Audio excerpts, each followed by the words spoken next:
Before we begin, if you like what you hear on the Tan and J-Man Show, don't forget to rate and review us on Apple Podcasts, and go ahead and click subscribe wherever you get your podcasts. We encourage you to interact with us and keep up to date with the Tan and J-Man Show on social media by liking our Facebook page and following us on Twitter and Instagram at Tan and J-Man Show. Now sit back, relax, and enjoy another episode of the Tan and J-Man Show with your hosts Tanner Lee and Josh the J-Man Munt.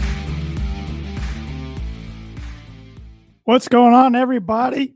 Episode 217 of the Tan and J-Man Show live on the ISE Sports Network. Thanks for watching. Thanks for listening on whatever podcast platform you might be listening to. If you're listening on Apple Podcasts, please give us a rating and review. Really helps us out. I'm Tanner Lee, like you can see on the screen. But if you've listened or watched this program, you already know that. And Josh the J-Man Munt is joining via his home. At your service here in my bat cave, if you will. Yeah, you're trying to hide out. Hiding from the people. Probably not a bad idea right now. Hey, staying safe in your bubble. That's right. I respect that. But we're trying something new tonight on StreamYard, so hopefully this all goes well. It's kind of a test for us. Kind of scary, but what's not a test is that the Tan and J-Man Show is brought to you by The Damn Landing. Whether you want an epic burger, hand-tossed pizza, hand-breaded tenderloin, seafood, craft beer, or a handcrafted cocktail, The Damn Landing is the place to be. The Damn Landing is a bar and grill located on beautiful Lake Manitou that focuses on freshness and quality. And, of course, they have the Damn Smoke, which is available every weekend and features barbecue and steaks. In addition to that, you can wash them down with one of their 16 beers on tap, including a constant rotation of today's best microbrews and domestic flavors, or a handcrafted cocktail made using fresh ingredients. Whether it be by boats or by wheels, the Damn Landing is the place to be, located at 1305 Ewing Road in Rochester. Beautiful. I could go for a burger from the Dam or tenderloin right now, or pizza, tacos. Something. Making myself hungry. Beer. Of course. Always a good time for that. And the Tan and J-Man Show is also brought to you by Circle 15 Golf. Circle 15 Golf is a brand focused on bringing tour quality products and experience to the everyday golfer, like you and me, Josh, everyday golfer. Yeah. It's built on 25 years of tour experience, featuring the Genesis glove, the most durable and comfortable glove available in the patented Glove Hub, the first and only glove humidor on the market. Find them at circle15golf.com. And I happen to have some of their products right here with me. I got the Glove Hub right here, the only humidor on the market, glove humidor. Pop it open. I got the Genesis right here, most comfortable, durable glove on the market today. Perfect fit. Ready to get on the course, beat my dad and everybody else. Should get out there right now. It's perfect weather. A little chilly. I don't like to golf when it's under 50, let alone. I don't like to leave the house when it's under 50, so I don't blame you. Fair enough. Beautiful pronunciations tonight, by the way. A little better than last week. We've been practicing a little bit. Practice makes perfect, J-Man. We're still learning. We're in year 5, but we're still learning. So, but man, what a fun NFL weekend, huh? Yeah, speaking of NFL, I got some Birdie Bogey for you. It is an NFL question. Lamar Jackson became the second quarterback ever in the Super Bowl era to record 100-plus rush yards and a rushing touchdown in a playoff game. Who was the other guy? I think I know this. Do you? Yeah, I'm pretty confident. Pretty confident, huh? I don't know if I heard that. I heard something similar, if not. So you might have seen it on Twitter because I saw this on Twitter. So I think I'm pretty confident, but usually when I'm confident, bad things happen. So I think you have a pretty good shot because usually when I think you don't have a good shot is the ones you get, and the ones I think you have a really good shot at are the ones that you don't get. So. Well, I'm hoping I get it because I want to take the season lead. Early season lead. I mean, you're keeping track, and you're already 1 over for the year. I'm even because we have 51 more weeks of this. Yeah. If it'll be, what's a good number to shoot at for us? Well, we'd each do it 26 times. So I'm shooting for like a plus 6 right on the season. That wouldn't be right, would it? No. I don't know. I don't have a goal in mind. It's not gonna be good. It's gonna be well over par. I don't know. We each get halves. If I can keep it under 10 over, I'll be pretty happy. There's no way I'll be able to. I don't know. No. You're better than you give yourself credit for. Birdie Bogey is brought to you by Noble Gnome LLC. Fresh, locally grown, nutrient-dense produce from Bryce and Katie Romine of Mentone, Indiana. Like them on Facebook. Follow them on Instagram and check out their website, noblegnomellc.com. Yeah, your veggies. Always a new pronunciation for that, or a new. Got to keep it coming. Got to keep it fresh. I like it. All right, yeah, man. Like I kind of said, going into the Birdie Bogey, the NFL Super Wild Card Weekend, as they call it this year, is in the books. Hate that name. Yeah, I can't get used to it. But pretty exciting games over the weekend. Yeah, not too shabby. I think the first game of the day on Saturday was probably the best game we got. The Bills playing the Indianapolis Colts. It's kind of back and forth. Bills got up, what was it, about 13 or so. Colts came storming back to almost tie it, not win. Frank Reich made some head-scratching decisions in that one.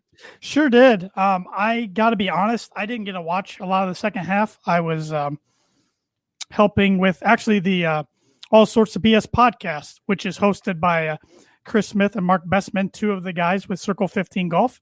I was helping them with an episode on Saturday. Actually, this was Chris Smith and Austin Shepard of Rochester, Indiana.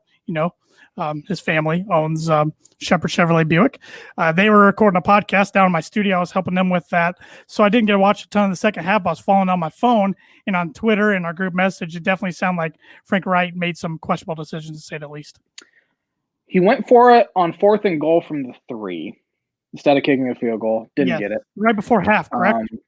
Right before half. Yeah, I think, yes, it was right before half. And then he decided to – did he decide to go for 2 at one point and did not get it? That's what my score tracker said. Because the Bills were offside, and he decided to go for 2, and they didn't get it, but they ended up getting it later, so it really canceled that out. And then their kicker, Rodrigo Blankenship, missed a short field goal. But if they would have just kicked that field goal before half, who knows, could have been different outcome for it. Phillip Rivers kept throwing the ball out of bounds instead of they had plenty of time to go middle of the field, get close enough to field goal range, spike it. You might have had to kick a really long field goal, but at least gave you more of a shot, where they had to settle for a Hail Mary late, and Phillip Rivers didn't even get it to the end zone, and they were only at the 50-yard line. So, well, they should have put Jacoby Brissett in to throw a Hail Mary. 100%. I mean, they used to do that when Luck's arm was banged up that one year. Yes, I remember that. I remember the first team I remember doing that is the Denver Broncos. John Elway didn't have the arm anymore, so they put in Bubba Brister. Yeah, he was the guy that would come in and throw the Hail Marys. That was pretty surprising to me. I looked for a Bubby Brister jersey on eBay a few years ago because I really wanted one. Just a random, I couldn't find. I found Steeler ones, but I couldn't find a Bronco one. I wanted one so bad. But yeah, I think Colts gave them all they wanted. It looked like the Bills were getting a little nervous there at the end. Did really anything in their power to keep the Colts in it. Phillip Rivers played a really good football game. I thought they ran the ball pretty well. Defense did an okay job on Josh Allen, but it wasn't enough. The Bills are too good for him. Do you think this was Phillip Rivers' last start in a Colts uniform? Yeah, I think that Hail Mary was his last throw in the NFL. I think he my next question. Will ultimately retire. He's got a coaching gig lined up. I was mistaken last week when I said North Carolina. It's down Alabama. That's where he lives. Really? So, yes. Interesting. So he's got a coaching gig lined up. But on the pregame the other day, he was talking like he kind of still wants to play next year as of right now. But I don't know what team. I have a hard time believing the Colts are going to take him back. Yeah. I don't know what team would for 1 year only. A young team that maybe needs a holdover quarterback. You're looking at maybe the Jets throw some money at him if they're not going to be taking a quarterback. Who knows? They might not take a quarterback. They might take Penny Sewell from Oregon or something. have him for a 1-year stopgap. Maybe play good enough football where they make the playoffs or something. But if the Jets go that route, wouldn't they just keep Darnold? You would think, but maybe. I mean, Philip Rivers raises the ceiling and the floor for the Jets. I don't know if they'll even be good enough with Rivers to even make a run at a potential postseason spot. But I think we've seen all we need to see from Sam Darnold to know he's not going to be it. Yeah. Yeah. We'll get in some quarterback talk here in a little bit. But the other games on Saturday, we saw the Rams upset the Seahawks. Yeah. Didn't see that one coming. No, Seahawks have really struggled to score the ball down the stretch. Russell Wilson looked like he was going to win the MVP after the first 5 or 6 weeks, and then just really struggled. And they did it with, having to start John Wolford, and then he gets hurt, and Jared Goff with a broken thumb has to come in, and they still won the ball game. That was pretty shocking to me. Yeah, and Russell Wilson was your MVP pick in the preseason. And it looked good. And like you said, kind of the first half of the season. Mm-hmm. And so did the Seahawks. And then they kind of just fell after that. And on Saturday, what I thought was interesting was it seemed like Russell just kept taking deep shots instead of taking what the defense was giving him and working your way down the field with short passes. He just kept trying to throw to DK Metcalf, who was getting shut down, really. And then the one time they tried like a screen, it was picked off and ran back for a touchdown, which won the game for the Rams, essentially. Yep. So, Pete Carroll and the boys go home a little early this year. So kind of surprising. I'm not too upset about that because I've never really liked the Seahawks. No, I know my dad can't stand them. So, yeah. And then the nightcap was Tampa Bay at the Washington football team. And the football team kept this a lot closer than I thought they were going to. Yeah, they took on the personality of their head coach, Ron Rivera. He's a fighter, man. Taylor Heineke played pretty good, and they actually had a chance at the end to score a touchdown and get a 2-point conversion to tie it. They gave them everything they wanted. Credit to them at 7-9, playing greatest quarterback ever. Really good receiving core, really good running back room, pretty good defense, and they gave them really all they wanted. Yeah, I thought Heineke did enough to probably earn himself a look by somebody as their backup next year. Yeah. If not absolutely. Washington. Yeah, that was a big why wouldn't you want to have a guy like that? He looks like a gamer. Mm-hmm. Mm-hmm. So it was a lot closer than I thought. I thought that was going to be the blowout of the weekend. Even before they ruled Alex Smith out, I was like, I still don't think they could get close, but they showed a lot of fight. And then yesterday's games, I thought the first game was going into the weekend the best matchup. The Ravens at the Titans. You had two teams that play a lot of the similar style of football, kind of smash mouth in your face, aggressive. And but boy, when the Ravens got down 10-0, I thought they were in a world of hurt, and Lamar got them the battle back. Did not watch 1 second of that football game, so I don't really have anything to add. I know Derrick Henry did not play well. They really shut him down, which is what they needed to do. Make Ryan Tannehill beat you. Yep. And he didn't make enough plays to do it. Yeah, like I said, Tennessee got up 10-0. Lamar threw a bad early pick. That was about his only costly mistake. And then he had, I think, 136 or 137 yards on the ground. Yeah. Had a 49-yard touchdown, which he ran on that play. I believe he ran 71 yards on the 49-yard touchdown. He just makes things happen, man. He's a smart football player. He's maturing in front of our eyes. Towards the end of the game, when he got the first down, that pretty much clinched the game. Instead of running out of bounds, he stopped and just fell on his rear end and let the stayed in bounds and let the clock run out. And he's just good. He's just good. He's a gamer. Yeah, he obviously was the MVP last year. And he did not look very good through those first really 8 to 10 games, but he's really turned it on and played the type of football they've needed him to in order to be in this position to potentially knock off the Buffalo Bills this week. Justin Tucker did miss a field goal. He missed a 52-yarder, but he came back after a 15-yard penalty. The Ravens were thinking about going for it on they went for it on 4th and 3 or 4 and got it, but they called a pick play. So they called pass interference, so 15 yards. So then Tucker had a 51-yarder right after he missed 52, and he nailed it right down the middle. That gave the Ravens the whatever the final ended up being. They gave them their final points, and then they picked off Tannehill. He's the second best kicker in the NFL now. Didn't make the All-Pro first team because that was Jason Sanders. I knew that was coming. The best kicker in the NFL. Tucker's nails though when he needs to be. But I was surprised he missed that one. I was like, wow, he can miss. Like you just don't see it very often. But right, he's been nails from inside 40 in his career. He's like barely missed any. Yeah, so they are now going to be facing the Bills, which we'll talk about that matchup in a little bit. The second game of the day was the Bears at the Saints. This game was broadcast not only on CBS, but also Amazon Prime and Nickelodeon. I did tune into Nickelodeon a little bit, not a ton. It bothers me not to watch a sporting event that's not in HD. Nickelodeon wasn't in HD, huh? No, I didn't watch. No. Yeah, No. I didn't watch any of the Nickelodeon broadcasts. Saw some highlights of it with the slimes. Cool. Yeah, might as well. I mean, what's it hurt to do something like that to try to get kids to start watching football? Yeah, it got kids involved and to watch football. And unfortunately, though, without the crowds and some hot mics, there was an F-bomb that slipped through. So some kids watching Nickelodeon might have learned a new word or two, which isn't good. But they grew up early. Yeah. But the game kind of went how I expected. Saints I thought it would be more high scoring by both teams. I thought they would reach the over, which they did not. I think the over was 48.5, I believe, 47.5, 48.5. But no, I mean the Bears did enough to hang around a little bit, but just couldn't get it going. Maybe if Wims catches that touchdown, maybe it's a different ball game. That was a perfectly ran play and a perfect throw by Mitchell Trubisky, and his only one of the day. Can't catch the ball. So I think we've talked about Philip Rivers if he's back. I can't imagine Mitch Trubisky being back. He'll be a backup somewhere. He's not a starting quarterback in the NFL. The guy on the pregame yesterday on CBS said the Bears were working on possibly a short contract extension for Trubisky. We will see. We all thought Harbaugh wouldn't get a contract. I'm sorry, Bears. Here we are. So it's all about the buyout in college football, though, man. Yeah, they all that matters. Yep. But I think we all thought he was a goner, though.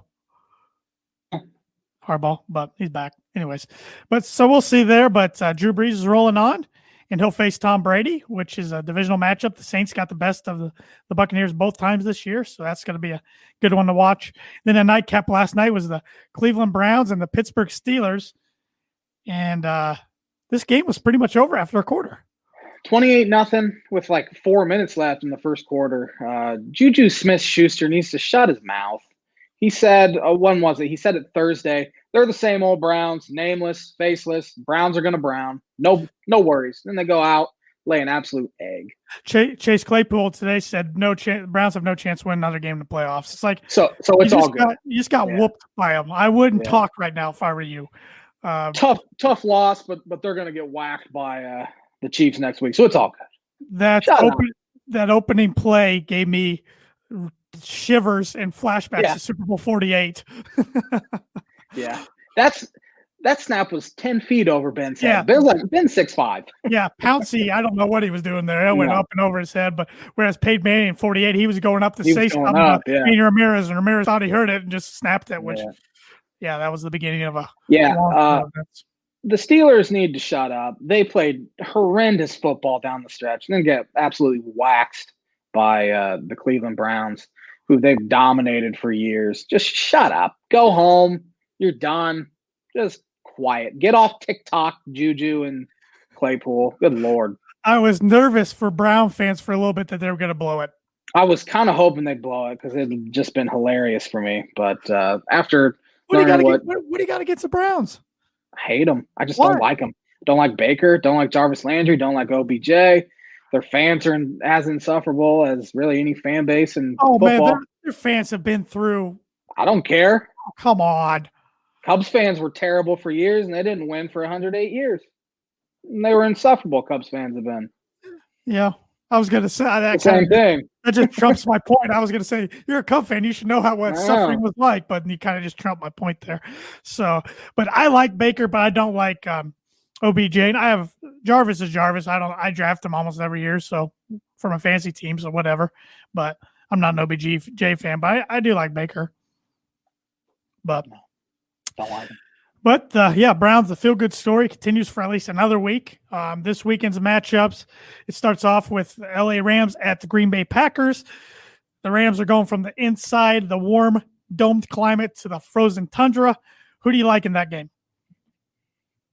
It's supposed to be 26 degrees in Green Bay. Jared Goff with a broken thumb trying to grip the ball in extremely cold weather. Packers roll by 20 plus. Ooh, woo. I do like the Packers pretty easily. I don't know if I'll put 20 plus on them, but I do think the Packers will win. I just think Rodgers and the Packers overall are just too good. Yeah. No matter who they're facing this weekend, I was going to pick them. But now it's the Rams. I think the Rams they're kind of the most roller coaster team in the league for me. Up, down. You never know which Rams team's going to show up. Yeah, they look like world beaters, and then they go out and turn it over 5 times, and Jared Goff gets sacked 6 times, and they get absolutely whooped. So they need, obviously, their best game now that they're in the playoffs, especially playing, in my opinion, the best team in the NFL that's left. Yep. I just don't see it happening. Then Saturday, the night game, you have the Ravens at the Bills. Should be a good one. Should be a really good one.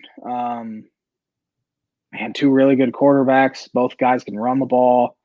Stephon Diggs is one of the best receivers in football. On the other side, you have Lamar Jackson, obviously running all over the place, and they have the best run game in football. Man, I think the Bills get it done. Close one, though. I wish I had a coin down here. I could flip it, and whichever it lands on would be what I go with. Yep. But I'm going to agree with you. I think the Bills in a close one. I like this Bills team, but I like this Ravens team too. And the Ravens, I'm going against my preseason Super Bowl pick. I had Ravens over the Buccaneers, and I'm going against it. So give me the Bills. I think now that the Bills won their first playoff game, kind of the tension will be off. Because, I mean, they went 13-3, go into the playoffs. That first game, you can come out a little tight just because you're a little nervous, have fans in the stands for the first time. But they got that out of the way, and they won the game. So I think they'll play a lot better this week. Yeah, I can agree with that. And then Sunday, the first game on Sunday, you got the Cleveland Browns at the Kansas City Chiefs. This is the game I will be most tended to. Yeah. I know, because you'll be rooting against the Cleveland Browns or against the Kansas City Chiefs. Yeah, I will break out orange head to toe, but a different shade of orange. I will never agree with teams resting their starters in Week 17. Came back and backfired for Pittsburgh on Sunday night. Patrick Mahomes won't have taken a meaningful snap in 3 weeks for the Chiefs. However, I think the Chiefs are too good, and they will beat the Cleveland Browns. I think it'll be pretty close, though. Wouldn't be surprised. They get down 10 points or so, and then Patty brings them back. I was going to say, we're going to see a repeat performance like them against Houston and against Tennessee last year, where they get down in the first half and then they kind of wake up in the second half. I think so. Yeah, I can see that. I think the Chiefs win by anywhere from 10 to 14 points. I think the Browns keep it close. Yeah, I think the Browns, obviously, if they come out and punch them in the mouth like they did the Steelers last night, could be a different story. But still, I'd feel a lot worse up 28-0 in Kansas City than I would 28-0 in Pittsburgh, just because Patrick can bring them back. Yeah, we saw it last year. We saw it last year against Houston. Yeah, Houston found themselves up. What was it, 21-0? Or 28-7, something like that. Next thing you know, they're down like 10 at halftime somehow. Yep. And then the night game or the 6:40 game, I think it is. You got Tampa Bay at New Orleans. Yeah, they played some really good matchups this year. The first one was week 1. First one was. The second one was a whooping. Yeah. Saints went in there and killed them, didn't they? Or the other way around? Nope, Saints beat them both times. Hard to beat a team 3 times. Sure I think Tampa Bay's playing as good as they have all season. I just don't know if the Saints will have enough offense, believe it or not. It's hard to say that with a Drew Brees-led team. However, Brees had one of his most accurate seasons he's ever had on throws 15-plus yards down the field. He completed 61% on passes of 15 or more yards down the field. But I'm taking Tampa Bay just because I don't think Saints can do it 3 times. I'm probably going with my heart here a little bit. I'm going with the Saints. I don't want to see Drew's time to be up just yet. Either way, assuming the Packers win, we're going to get a heck of a legendary quarterback battle for the NFC Championship between either Brady and Rodgers or Brees and Rodgers. It's going to be fun either way. So yeah, Brady and Rodgers obviously have never faced. yeah, they've never faced in the postseason. Yep. So sorry, you kind of froze there. So that's why I didn't hear exactly what you said, but I assume that's what you were going to say. So It's exactly what I said. All right, good. I'm glad I can read your mind a little bit. Any other thoughts coming away from Super Wild Card Weekend? Not really. I think we covered it pretty good. I do too. But let's stick with football real quick. We got the big national championship games tonight. You got the Ohio State Buckeyes against the Alabama Crimson Tide. This wacky, wild, virus-infected, schedule-inflated, messed up college football season finally comes to an end tonight. They got a season. They got through it somehow. Was it worth it? Some people can argue either side, but we're going to get a champion tonight. Who do you like between those two teams and why? This will be the J-Man's Book of Prediction of the Week. The Ohio State Buckeyes will beat the Alabama Crimson Tide for reasons no other than Ohio State winning the college football playoff is one of my 21 bold predictions for 2021. So I think Ohio State gets it done. Talent all over the field on offense. Alabama obviously has talent all over the field on offense and defense. Alabama likely will be the winner. I just felt like going bold here with the J-Man's Book of Prediction of the Week, brought to you by Indiana Farm Bureau insurance agent Travis Watring. And Travis offers life insurance, home insurance, auto insurance, renter's insurance, business insurance, workers' comp, farm insurance. You can contact him at 219-869-4561, or his email is travis.watring@infb.com. And he's also serving customers in the state of Ohio. So if you're in the state of Ohio watching this and looking for a new insurance carrier, give Travis a call. Book it. Get some merch too while you're at it. We have Tan and J-Man Show sweatshirts. Also, we have Book It mugs and Book It. You have put sweatshirts on there too, didn't you? Yes, I did. This is not a Book It mug, but it's a Tan and J-Man Show mug. We got mugs, we got sweatshirts, we got t-shirts, we got short sleeve t-shirts, long sleeve t-shirts, we got stickers, we got all types of stuff. So baby onesies, toddler shirts, all sorts of stuff. Hopefully hats and beanies coming sometime this year. Can't guarantee that right now, but hopefully the website gets that going. But go to our Facebook page, Instagram, or Twitter, click on our link, and then it'll have a page of tons of different links. And the first thing on there is the Tan and J-Man Show store. So I need a Tan and J-Man Show beanie. I know you do. I'm working on it. I'm a bald head, man. Hey, man, I got your Book It stuff on there, so I'm expecting you to get a Book It sweatshirt or hoodie. So, but my prediction tonight is I think Alabama gets it done. I think it's a competitive game for the most part, but Alabama pulls away 38-24. Probably a good prediction. I think if Ohio State's going to win, they're probably going to win by 3 or less. They're going to have to do what Florida did to Alabama, where they took them to overtime. I don't even know if it was overtime. I don't think it was overtime. It was just a really close game. It was Alabama, Florida? Yeah, was that overtime? No, it wasn't overtime. I didn't think so. It was like a 6-point game, though, I believe. Justin Fields going to have to play the game of his life. He has to play even better than he did against Clemson in order to beat Alabama. I think it'll be a good game, but I don't think it's the instant classic like the last time Alabama was in the national title, which was against Georgia. No, I don't think so either. I think it should be better than last year's. LSU just rolled over Clemson. Wasn't even a game. Yeah, that was the last time Alabama, or was it? No, Alabama played against Trevor Lawrence 2 years ago and lost. Got killed. So it was the year before. The last time Alabama won the national championship, I should have said not played in. Last time they won it was against Georgia. Tua, your boy, had that great throw at the end. For the time being. For the time being, yeah. It could be Deshaun Watson, could be heading to Miami. Yeah. That would shake up the NFL a little bit. So, we'll discuss that on another day. But college football comes in tonight, and then the real season starts, the off season. The off season, as our good friend Andrew Eiler likes to say. Yes, he does. Well, I need to bring up the on this day. I had it up here and I closed it out. Closed my tab out. So you son of a gun. I know it. But while it's loading, I can bring this up for everybody. On this day, sporting events that happened on January 11th, Let's see here.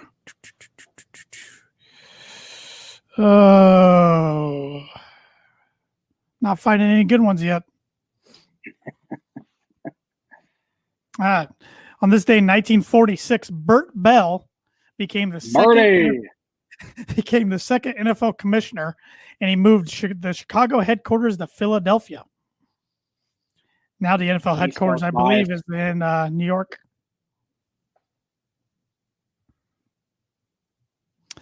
On this day in 1966, the 16th NBA All-Star Game was held in the Cincinnati Gardens in Cincinnati, Ohio. The East beat the West by a score of 137-94. Who was the MVP of that game? What year was that? 1966. Bob Cousy.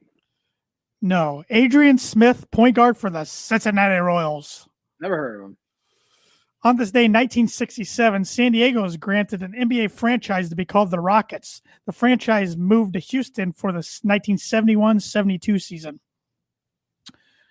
On this day in 1970, Super Bowl was held in Tulane Stadium in New Orleans. Kansas City Chiefs beat the Minnesota Vikings 23-7. Who is the MVP for the Chiefs? Len Dawson. It was Lenny Dawson. Purdue's Lenny Dawson. On this day in 1973, the American League adopted the designated hitter rule. On this day in 1977, the Cubs traded outfielder Rick Monday to the Dodgers for Bill Buckner.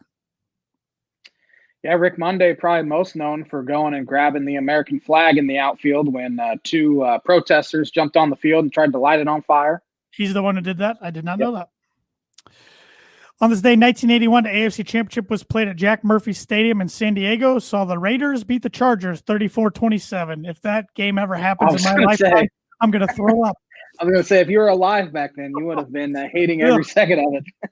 Also on this day, 1981, you would have hated this one. And the NFC Championship was played in Veterans Stadium in Philadelphia. So the Eagles beat the Cowboys 20-7. Yeah.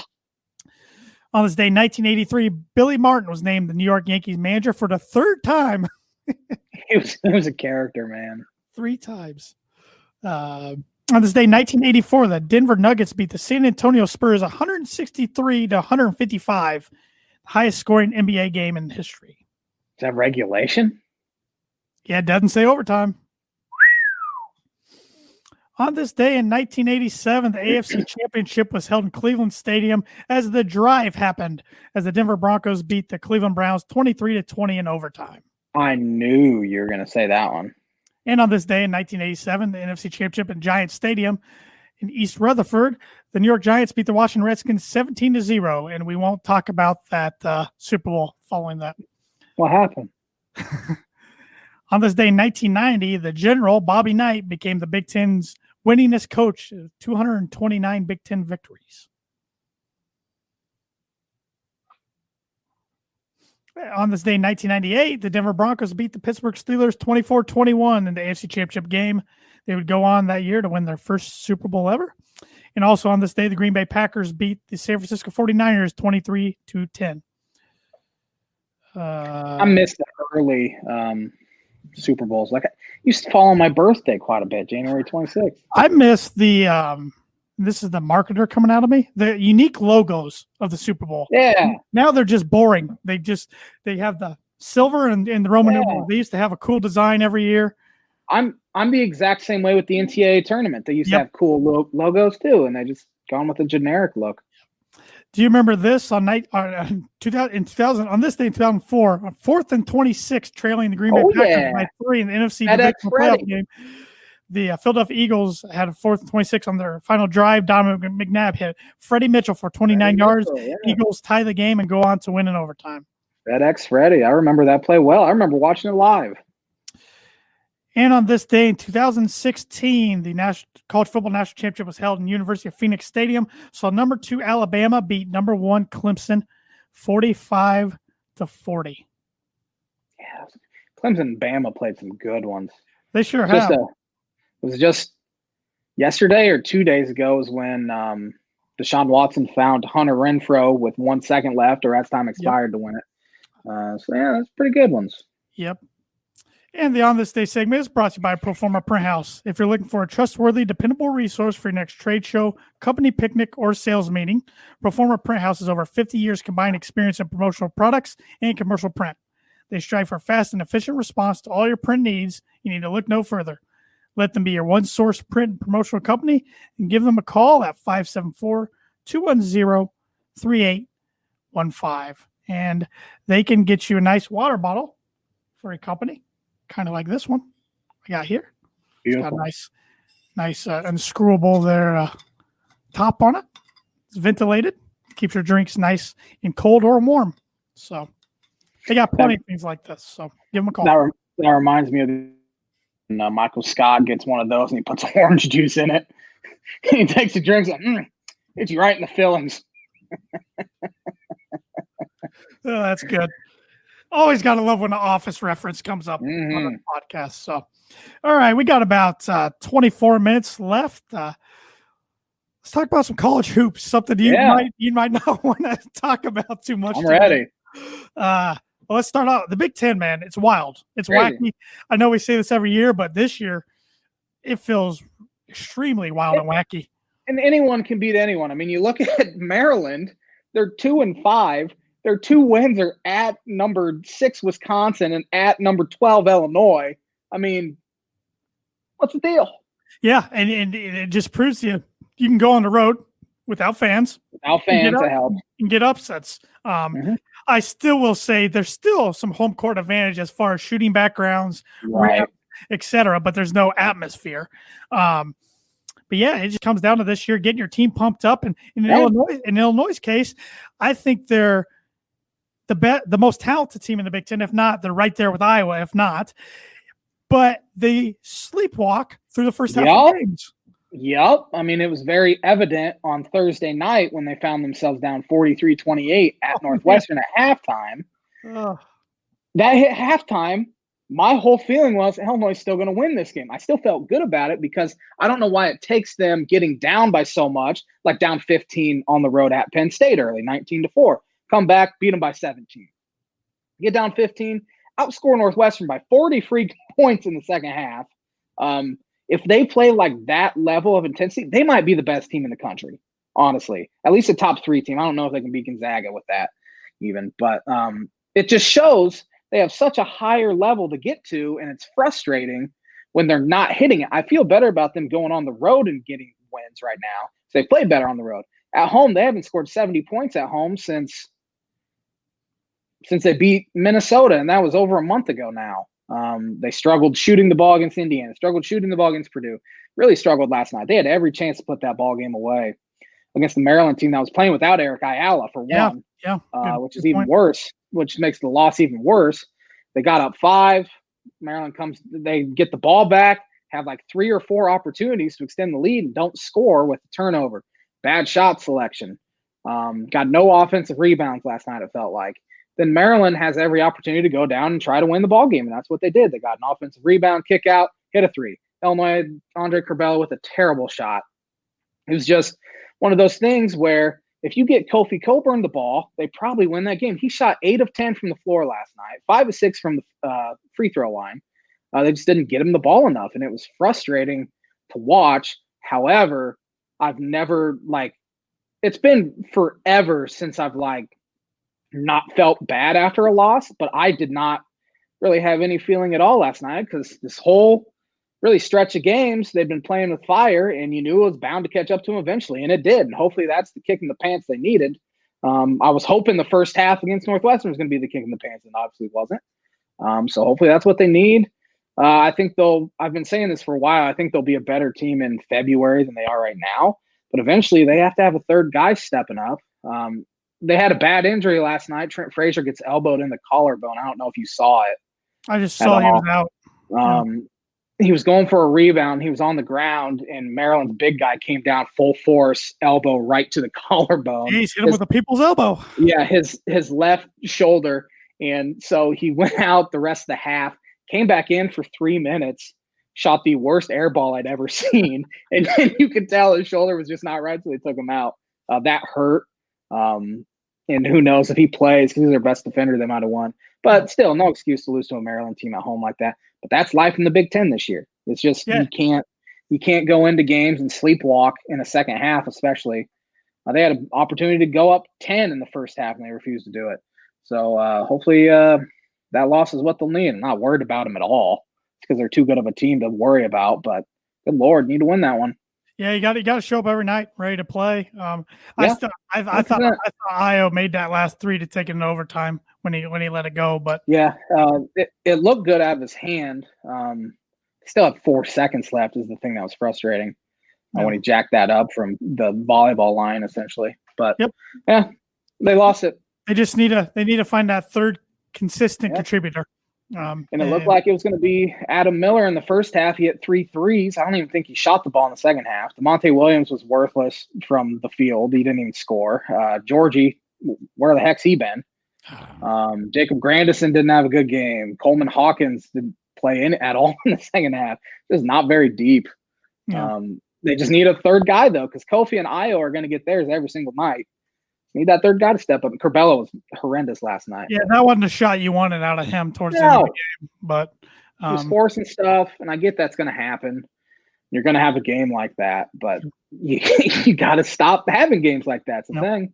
I mean, they've been fortunate to really win as many games as they have with playing this way. Yep.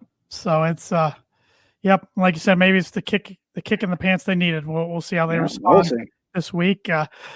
My Boilermakers only had one game last week because the Nebraska. I think we mentioned that last week. I think it happened just. I think it was just meant. That Nebraska was infected by COVID on their end, so that game didn't happen. But they traveled up to East Lansing Friday night, played one of the worst first halves I've ever seen a Purdue team play.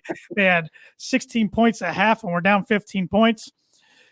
They definitely didn't play great in the second half, but they didn't at all. Just kept grinding and chipping and grinding and chipping, and Michigan State kept missing shots, and they were taking Michigan State out of their game a little bit.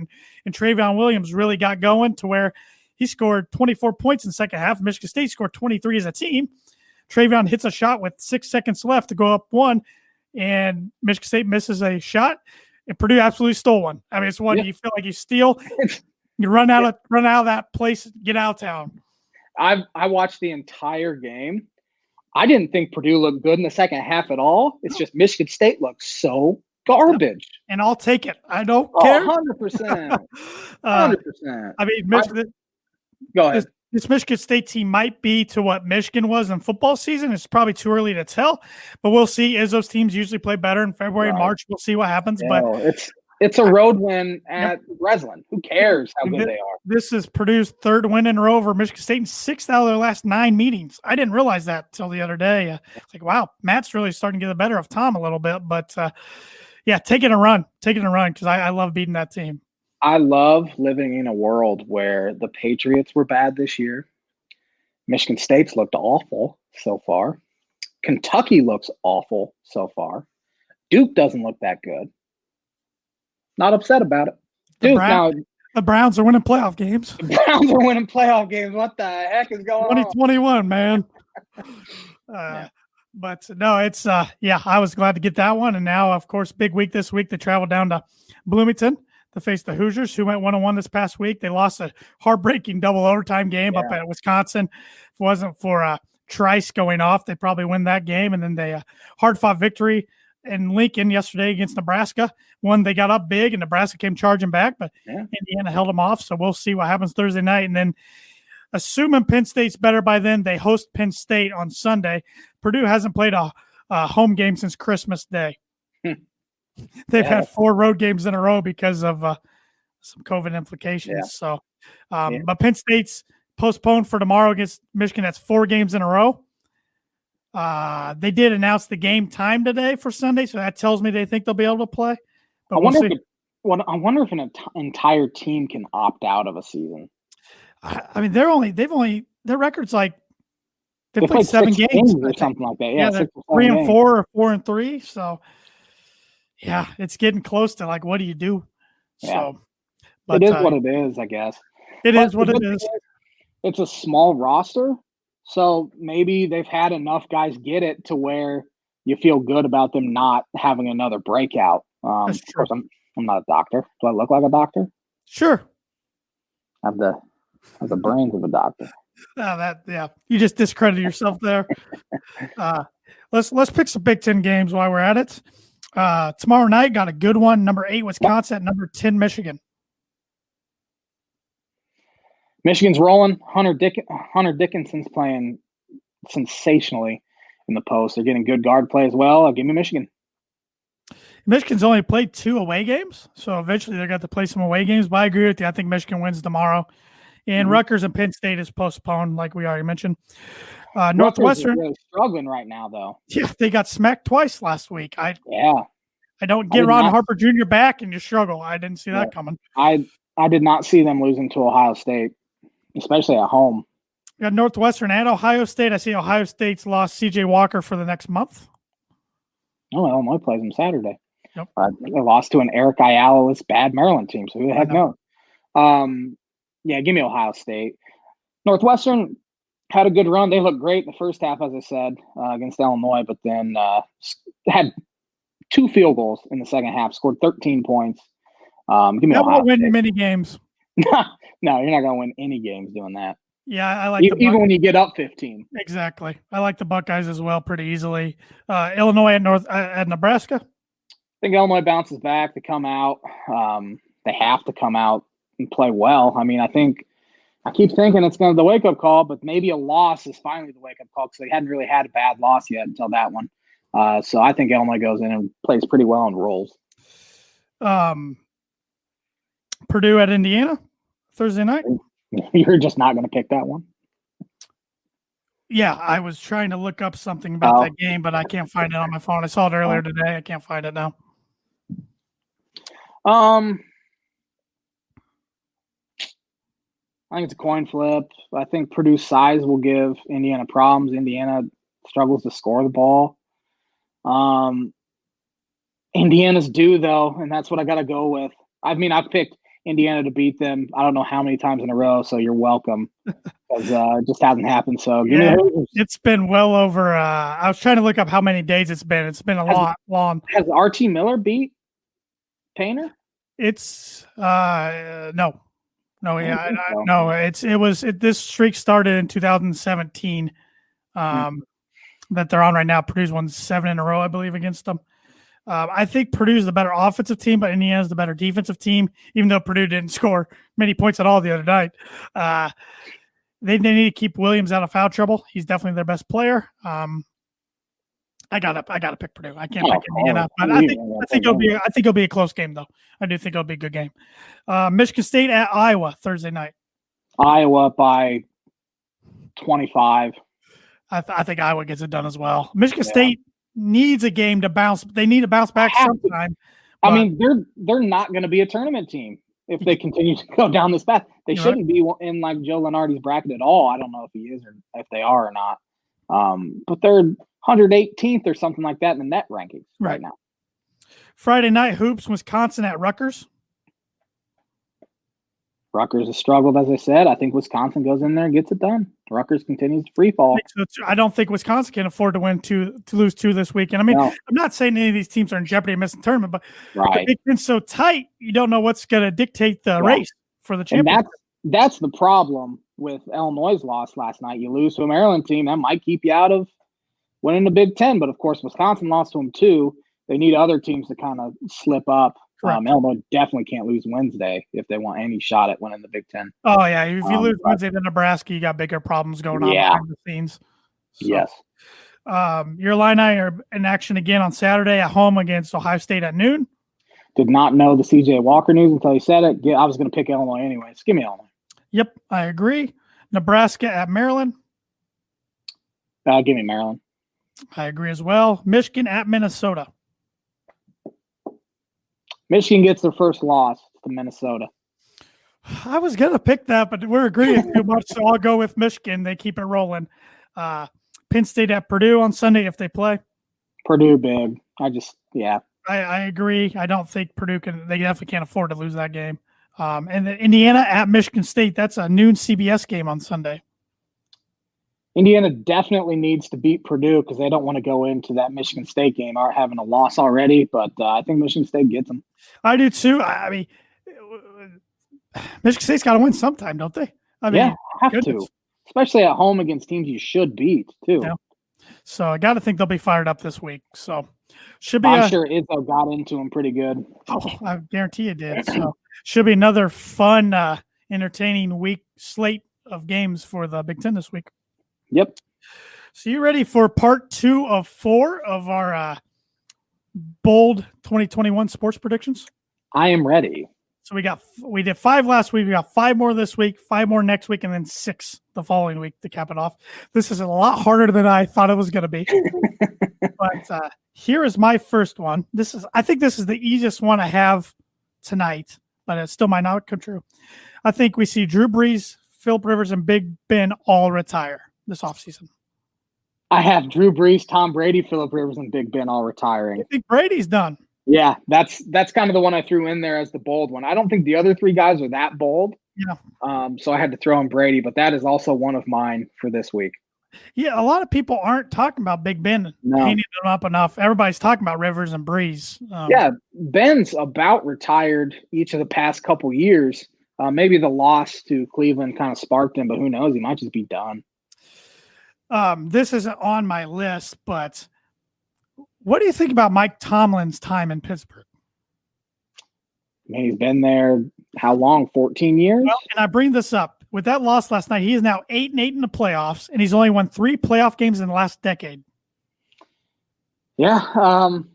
Is he on the hot seat going into next year? I think he should be. I do too, and that's crazy to say, but yeah, change isn't necessarily a bad thing. Bill Walsh always had this quote. It was something like, and Theo Epstein used to say it all the time, like 10 years is enough. If you've been there more than 10 years, things get stale. It's just, it doesn't work anymore. And here he has been there 13, 14 years now. Yep. It's not working. I mean, that franchise has only had 3 coaches in the last 50 years or so, 40 years for a reason. But yeah, if Big Ben goes, then yeah. Tomlin will be a good change of scenery guy, much like Andy Reid was, though. Good point. Going from Philadelphia to Kansas City. He wouldn't be unemployed too long. No. So, here's my second bold prediction.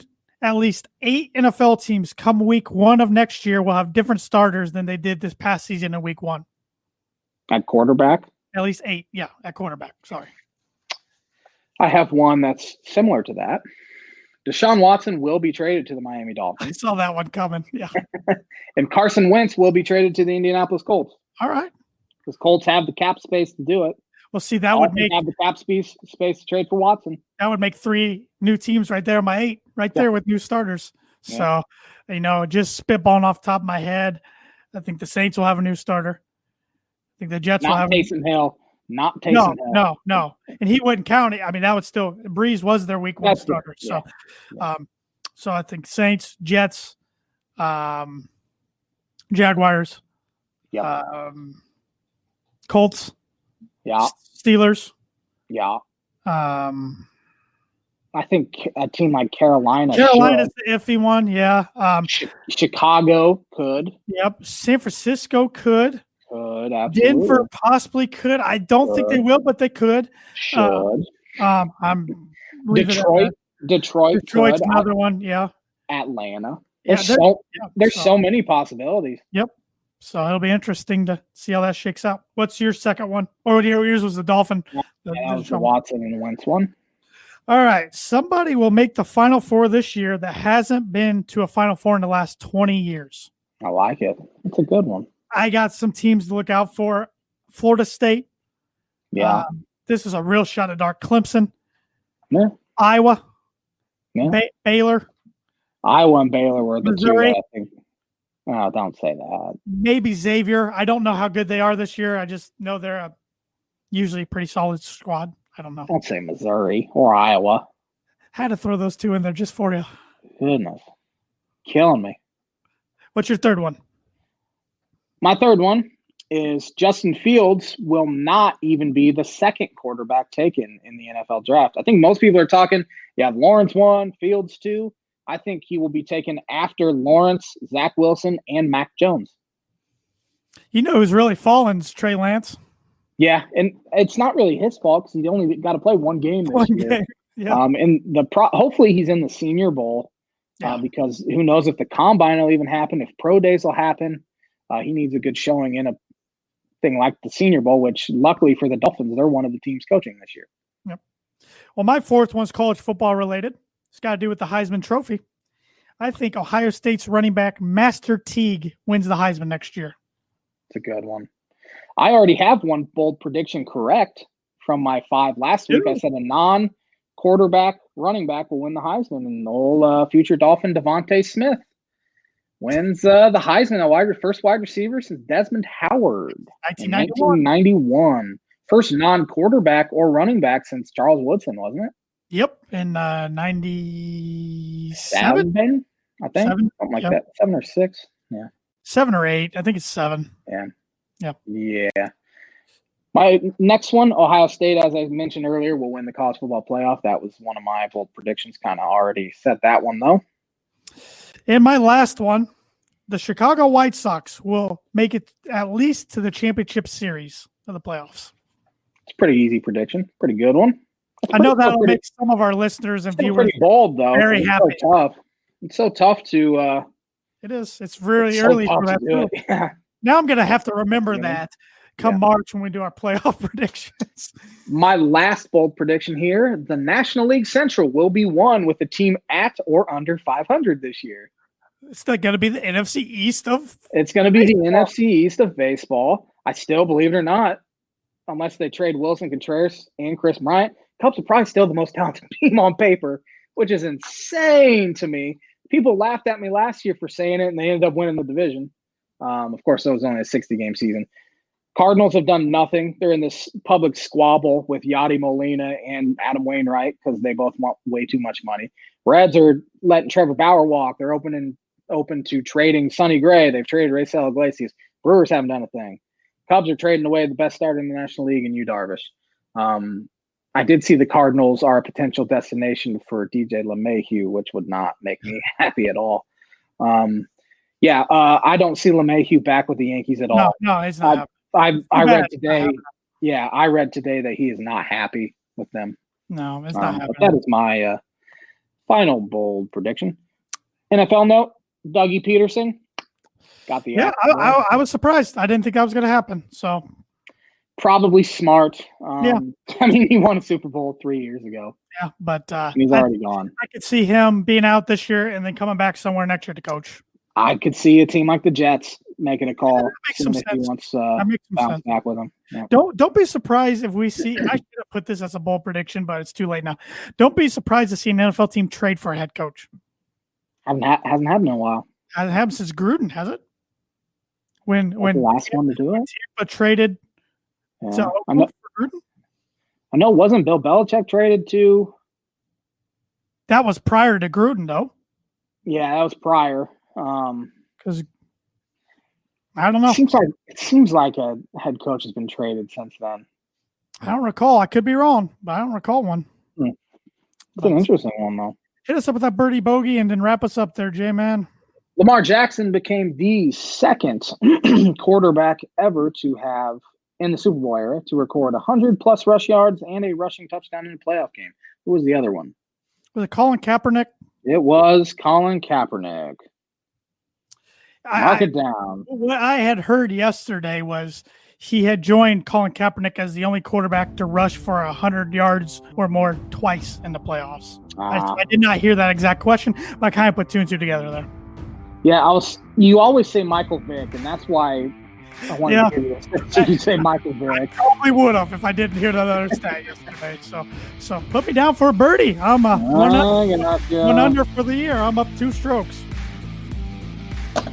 Wrap us up there, J-Man. Wrap us up, J-Man. Yeah. Thanks for watching the Tannen J-Man Show live on the ISC Sports Network. It worked fine, us remotely. Our internet connection lasted, luckily. Buy some merch. Tannen J-Man Show merch, book it merch. Have a great week, everybody, and we'll be back at it with episode 218. Stay healthy, stay safe, and stay sane, my friends.